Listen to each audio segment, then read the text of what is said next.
Hello everyone. आज हम लोग पढ़ेंगे क्लोरोप्लास्ट के स्ट्रक्चर के बारे में। अभी हम लोग डिस्कस कर रहे हैं, फोटोसिंथेसिस पढ़ रहे हैं, जिसमें आज हम लोग पढ़ने वाले हैं क्लोरोप्लास्ट। इससे पहले हम लोगों ने फोटोसिंथेसिस का इंट्रोडक्शन देख लिया था और हम लोग बात कर रहे थे कि फोटोसिंथेसिस होता कहाँ पे है प्लांट में। तो हम लोग बात किए थे लीफ में होता है, तो लीफ में भी कहाँ पे होता है, लीफ में क्यों हो पाता है, इन सब के बारे में आज देखने वाले थे। तो इसमें देखते हैं, चलिए। लीफ जो होते हैं प्लांट में फोटोसिंथेसिस करते हैं, तो लीफ में ही फोटोसिंथेसिस क्यों होता है और कैसे हो पाता है, इसको देखने के लिए हमें एक लीफ को निकालना पड़ेगा। अगर एक लीफ को हम लोग यहाँ अलग कर लें तो हम देखते हैं कि लीफ में जो बीज के सेल होते हैं उसको बोलते हैं मेसोफिल सेल। तो इन मेसोफिल सेल में क्लोरोप्लास्ट नामक एक सेल ऑर्गेनेल्स होता है। जैसे इन मेसोफिल सेल को अगर हम बाहर निकाल दें तो इनके अंदर क्लोरोप्लास्ट पाया जाता है और इन्हीं क्लोरोप्लास्ट के अंदर ही क्लोरोफिल प्रेजेंट होते हैं और जिसके कारण क्या होता है, फोटोसिंथेसिस संपन्न होता है। तो चलिए नेक्स्ट देखते हैं, स्ट्रक्चर ऑफ क्लोरोप्लास्ट। क्लोरोप्लास्ट के स्ट्रक्चर को देखने पर हमें मुख्य रूप से दो भाग देखने को मिलते हैं। एक है लिमिटिंग मेम्ब्रेन। लिमिटिंग मेम्ब्रेन किसको बोलेंगे? क्लोरोप्लास्ट के चारों ओर के जो डबल मेम्ब्रेन है, चारों ओर का जो मेम्ब्रेन है उसको बोला जाता है लिमिटिंग मेम्ब्रेन। और इसकी प्रत्येक मेम्ब्रेन की मोटाई होती है 40 से 60 एंगस्ट्रॉम तक। और दोनों मेम्ब्रेन के बीच के स्पेस को बोला जाता है पेरीप्लास्टिडियल स्पेस। नेक्स्ट है स्ट्रोमा। स्ट्रोमा किसको बोलेंगे? क्लोरोप्लास्ट के मेम्ब्रेन, ये मान लो लिमिटिंग मेम्ब्रेन है, तो इनके बीच का पूरा भाग कहलाता है स्ट्रोमा। चलिए डायग्राम से देखते हैं, यह है डायग्राम। तो क्लोरोप्लास्ट के स्ट्रक्चर को अगर हम देखें तो हमें दो मेम्ब्रेन दिखाई देते हैं बाहर की ओर। सबसे बाहर आउटर मेम्ब्रेन, उसके अंदर इनर मेम्ब्रेन। इन दोनों को हम लोग कलेक्टिवली बोल देते हैं लिमिटिंग मेम्ब्रेन। ये एक पार्ट हो गया। उसके बाद में आप देख सकते हैं इन दोनों मेम्ब्रेन के बीच में एक खाली जगह है, उस खाली जगह को बोला जाता है पेरीप्लास्टिडियल स्पेस। तो इन जो मेम्ब्रेन, दोनों मेम्ब्रेन आउटर और इनर, दोनों मेम्ब्रेन की मोटाई जो होती है 40 से 60 एंगस्ट्रॉम तक होती है। लेकिन इन जो पेरीप्लास्टिडियल स्पेस होते हैं इनकी मोटाई होती है 25 से 75 एंगस्ट्रॉम। कितना होती है? 25 से 75 एंगस्ट्रॉम तक होती है। यहाँ 25 छूट गया है। उसके बाद में ये तो हो गया लिमिटिंग मेम्ब्रेन का पार्ट। अब अंदर की ओर मूव करते हैं, इसके अंदर वाले भाग की ओर। तो इस जो अंदर का भाग, मेम्ब्रेन के पूरे अंदर का भाग कहलाता है स्ट्रोमा। तो स्ट्रोमा में क्या क्या पाए जाते हैं देखते हैं। स्ट्रोमा में कुछ इस टाइप के स्ट्रक्चर होते हैं, छल्ले नुमा, एक के ऊपर एक, ऐसा सिक्के नुमा, दूसरा सिक्के नुमा, तीसरा सिक्के नुमा, चौथा, ऐसे एक के ऊपर एक सिक्का रखा हुआ जैसे स्ट्रक्चर ऐसे देखने को मिलते हैं। और कई सारे स्ट्रक्चर मिलते हैं। इनको अगर एक को कहना हो तो वन ग्रेनम कह देंगे, और संपूर्ण ऐसे स्ट्रक्चर को बोलना हो, नाम लेना हो, तो हम लोग बोलते हैं ग्रेना। तो इनको बोला जाता है ग्रेनम। क्लियर?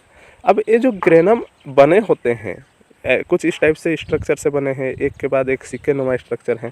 तो अगर इस एक सिक्के नुमा स्ट्रक्चर को कहना हो तो इसको बोला जाता है थाइलेकोइड, जो यहाँ पे लिखा हुआ है। तो थाइलेकोइड क्या होता है? एक सिक्के नुमा स्ट्रक्चर।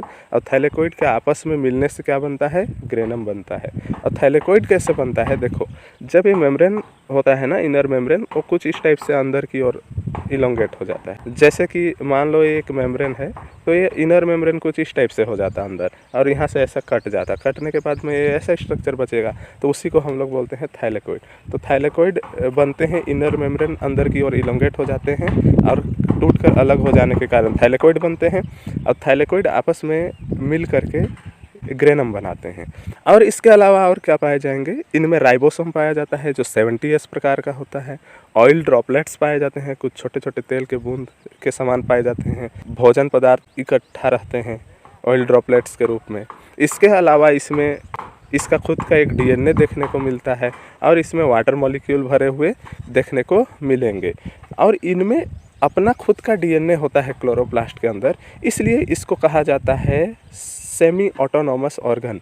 मतलब ये अपना आधा काम खुद से कर लेता है। सारे काम के लिए न्यूक्लियस के DNA पर डिपेंड नहीं होता है, कुछ काम अपने DNA के द्वारा भी इसके हो जाते हैं, इसलिए इसको बोला जाता है सेमी ऑटोनोमस। पूरे काम हो जाते तो ऑटोनोमस बोलते, आधे काम ही ये अपने से कर पाते हैं, इसलिए इसको बोला जाता है सेमी ऑटोनोमस। तो ये था क्लोरोप्लास्ट का स्ट्रक्चर। और इसी क्लोरोप्लास्ट के एक ग्रेनम को अगर हम बाहर निकालें तो ग्रेनम को बाहर निकालने पर हमें क्या देखने को मिलता है, ग्रेनम कुछ इस टाइप के स्ट्रक्चर होते हैं जो छल्लेनुमा थैलेकोइड के अरेंज होने से बनते हैं, और इनमें से ग्रेनम के एक छल्ले को बोला जाता है थैलेकोइड। तो अब देखो इन थैलेकोइड में जो ये दबे हुए भाग हैं, यहाँ बताया गया है नॉन एप्रेस्ड मेम्ब्रेन, मतलब ये जो खाली भाग, इधर वाला भाग, इधर वाला भाग, इधर वाला भाग, इधर वाला भाग क्या होगा, नॉन एप्रेस्ड होगा, जैसे इसमें भी दिखाया गया है। मतलब दो पुस्तक अगर हम लोग रखें ऊपर नीचे, तो जो पुस्तक का ऊपर सबसे ऊपर वाला भाग हो, सबसे नीचे वाला भाग हो, या उसके किनारे वाले भाग हो जो दबे हुए ना हो आपस में, वो उनको बोलेंगे नॉन एप्रेस्ड मेम्ब्रेन।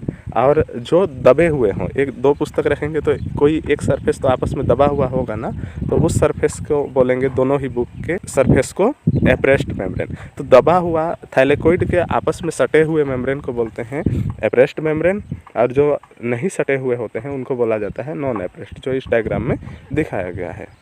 अब बात करते हैं हम लोग, ये जो थैलेकोइड हैं अगर इनको अलग करके देखें, जैसे यहाँ दो हम लोग ने अलग किया है, तो इसमें जो नॉन एप्रेस्ड मेम्ब्रेन है, मतलब बिना दबे हुए मेम्ब्रेन है, इन बिना दबे हुए मेम्ब्रेन में ज़्यादातर फोटोसिस्टम 1 पाया जाता है। फोटोसिस्टम 1 क्या होता है, फोटोसिस्टम एक रिएक्शन सेंटर होता है जहाँ पे लाइट गिरती है और लाइट को एब्जॉर्ब किया जाता है, और यहीं थाइलेकोइड के मेम्ब्रेन में ही क्लोरोफिल पाया जाता है जो क्या करता है, लाइट को एब्जॉर्ब करता है और फोटोसिंथेसिस कराता है। जैसे फोटोसिस्टम 1 यहाँ बनाया गया है, फोटोसिस्टम 1 में सबसे अंदर क्लोरोफिल ए पिगमेंट होता है, उसके बाद में क्लोरोफिल बी, फिर कैरोटिनॉइड्स, फिर जैंथोफिल, कुछ इस टाइप का पिगमेंट मॉलिक्यूल का एक व्यवस्थित क्रम होता है फोटोसिस्टम, जहाँ पे पिगमेंट मॉलिक्यूल आपस में व्यवस्थित रहते हैं। तो जो फोटोसिस्टम 1 होता है, 1 इसलिए बोला जाता है क्योंकि इसको पहले डिस्कवर किया गया था। तो फोटोसिस्टम 1 होता है वह नॉन एप्रेस्ड मेम्ब्रेन में होता है, जो दबे हुए नहीं होते हैं वहाँ होता है। और एप्रेस्ड मेम्ब्रेन में पाया जाता है फोटोसिस्टम 2।